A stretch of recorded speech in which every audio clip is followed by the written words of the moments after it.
Time for some lighthearted fun. It's the lightning round here on Fresh Outlook. Well, more than 21,000 Ozzy Osbourne fans have signed on an online petition to get the Black Sabbath star knighted. But does he deserve a top title from the Queen? From our panel, Dee Dee. Yes, because he's still alive and kicking. And any man who can take that many drugs and do that many concerts and still be alive. I know. Does he have a winning like personality? I mean, really, does he?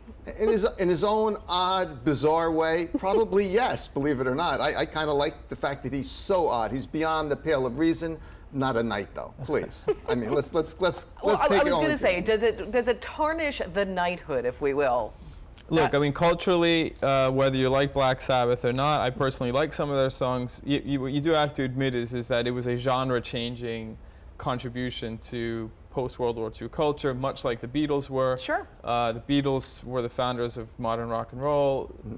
Black Sabbath were the founders of modern heavy metal. So, yeah, I mean, maybe it's not the cleanest candidate for knighthood, but yeah. I don't know. He is a survivor. I will definitely give him You all that. are so snooty. I can't believe it. I'm for Ozzy and the Definitely a knighthood. survivor. Sir Ozzy, but think about how cool it sounds, Sir Ozzy, and think about the ceremony. It's just worth it. It is. I would like to see Ozzy with the Queen. How about that? Oh, yeah. I'd like to that see would be, that. that would be interesting. good. Quite the Well, scene. this was quite a controversy this week. ESPN personality Stephen Smith is taking some heat. Now, he made some comments after NFL running back Ray Rice assaulted his former fiancée, but Smith decided not to talk about sports, but domestic abuse, and made the comment, let's make sure we don't do anything to provoke wrong actions. Now, I'm going to start with the female representation here. Dee Dee, your thoughts on this when you heard the comments that he made? Well, here's the deal. You know, I always take up for businesses, and it's like when you work for someone, you follow their rules. So, you know, he is going to be up for perhaps a problem with the people he worked for. However, I think in his own Twitter feed, he can say whatever he wants. So I think that's a big question. Is it his personal time or work time? Well, he was on air. Right. So it's a lot. Being on air and your Twitter feed are two different That's my things. point, and though. that's a good point. But Yeah. but what the point that I was, or the question I was asking you, what were your thoughts as a female when you heard those comments? Well, I thought it was good that he was sensitive to it, but I was like, is he really the person to be delivering that message? So I thought it was interesting. And it may be interesting for the panel to know this isn't the first time that he's done this and talked about domestic abuse. Dr. Bard, you've obviously worked with people who have been victims as well as the abuser. If you can just, I mean, he was essentially blaming the victim. Exactly. Exactly. I mean, it's like throwing it back and blaming the woman here, you know, and I just find that reprehensible, really. I just don't like anybody that goes down that road. And in our society, unfortunately, there are too many men who have this view of women, and it's not based on equality. It's based on other factors. Now, I'm going to explain, because my father watches him every day. My dad's a former football player, so he was saying, doesn't agree with him, but was saying that because a lot of these football players or ball players, they get trapped by some women looking for some fame. That's what he was trying to say, didn't come across. But you think there's any merit to that? Yeah, I mean, statistically, there has been merit of entrapment and stuff like that. Ball players probably do have to protect themselves a little bit, but what they need to do first is be gentlemen to women and treat women with an automatic sense of respect and compassion. And whether you make $5 million a year or $50,000 a year, you know, I agree with Dr. Bart. The manner in which this has come up in the media is reprehensible, but it's come up in the media, and it's a reminder that men have an obligation to treat the female citizens a lot. We are so glad better. that we have two gentlemen on our panel. Thank you. As well as our former guests as well. But I think that's a great point. Thank you for bringing that up. Dr. Bart, you're going to be our first person that I'm going to talk to about this. All right, is baseball dying? Now, Major League Baseball finished the 2013 regular season with an attendance of 74 million people. Now, that sounds pretty darn good, but ratings themselves are down. And you know, what can be done? And do you think that in the next 10 years you could see fewer games, or what are your thoughts? Well, not only are the ratings down, but you have many major league franchise that don't even draw 20,000 people to a game quick 10,000. Trivia for you and me. Which team has the lowest attendance? Ooh, I'm not even sure I know. It might Tampa. Be Tampa, might be Tampa, yeah. No. But the very low. They're busy surfing. Maybe They wanna go to 10,000 game. people. So the issue is why? Why is baseball not attracting enough folks, even in Tampa or any place else? And I think part of the reason is that it's a different society today. It's too difficult to go to a ball game, spend all the time and lots of money to get there and go home. I think that's what it is. It's a tough one. Well, I was going to say, though, a lot of, I mean, of course, football games are very expensive, too, but you don't have as many games. Once a week, right. So did baseball price themselves out? I mean, Yes. it is so expensive. I mean, obviously, a big Yankee fan they here. did. It is probably Way too $70 to expensive. go by the time you do. If you get away with that between transportation and the Yeah, food, right. a hot dog's $20. It's ridiculous. Well, Like, it's actually way too $8.50, expensive.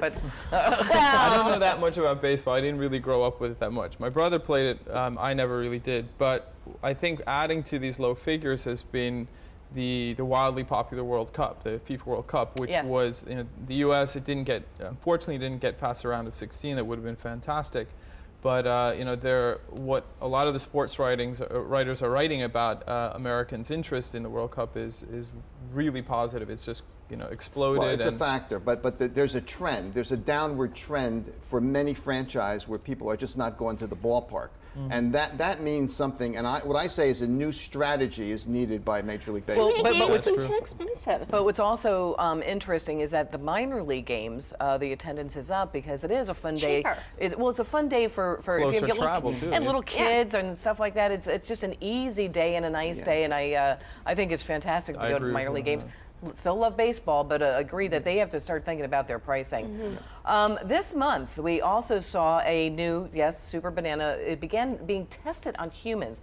Now, it is a new genetically modified strain of a banana that's loaded with vitamin A and C. Each year, of course, millions of African children die or go blind every year due to vitamin A deficiency.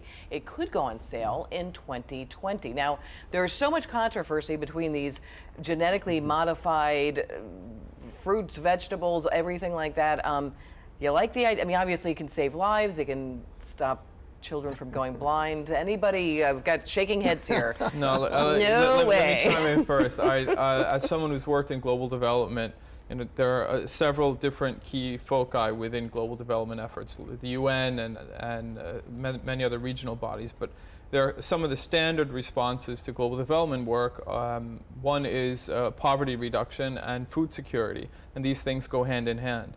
There is a big debate, especially in Africa, where you have the desert continually dropping into the Sahel, the sub-Saharan Africa, that's going to drastically affect food security. And one of the questions is can will this be more drought resistant? Stay with the banana. Go on. But the banana is, the banana is. Professor, you know how they do.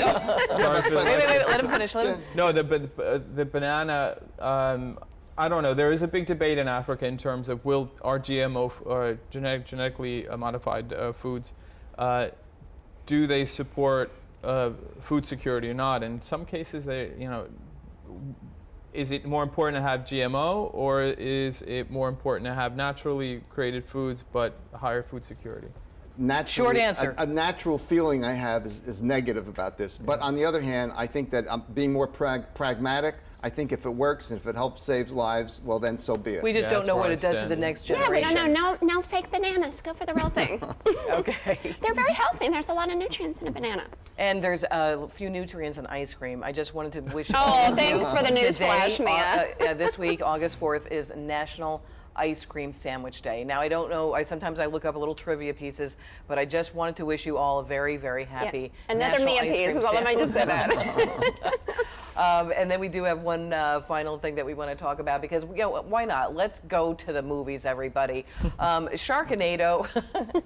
I read so many reviews on this, and of course, I'm a big marine biologist, and Sharkanado 2 was released this week. Now, this time the sharks are in New York versus Los Angeles, and no doubt about its B status. But what's interesting is the social media following on this. Have you guys been following any of this? I mean, how can you not? Oh right yeah, now? it's all over social media. It's hilarious. I love it. Hilarious. That's entertainment in itself. So, and then, and plus it's in New York, which is way better than Los Angeles. There's an attraction to B movies, right? I mean, there's something that's funny and really it's so silly. engaging. This might not end up being a B movie. I heard that it might actually have a theatrical go into theaters. Well, I in the think next because there's couple of such a weeks. huge following. And there's some noticeable stars. I don't know if that's the right word, It's but gonna make a lot of money for familiar sure. faces, But yeah. I think Al Roker's in this one. A couple of Judd different. Hirsch. With Matt Judd Lauer. Hirsch? Taxi, yeah. Oh, really? He's the taxi Oh, driver. I did not Oh, know that's because that. a taxi driver. He's a Oh, taxi that's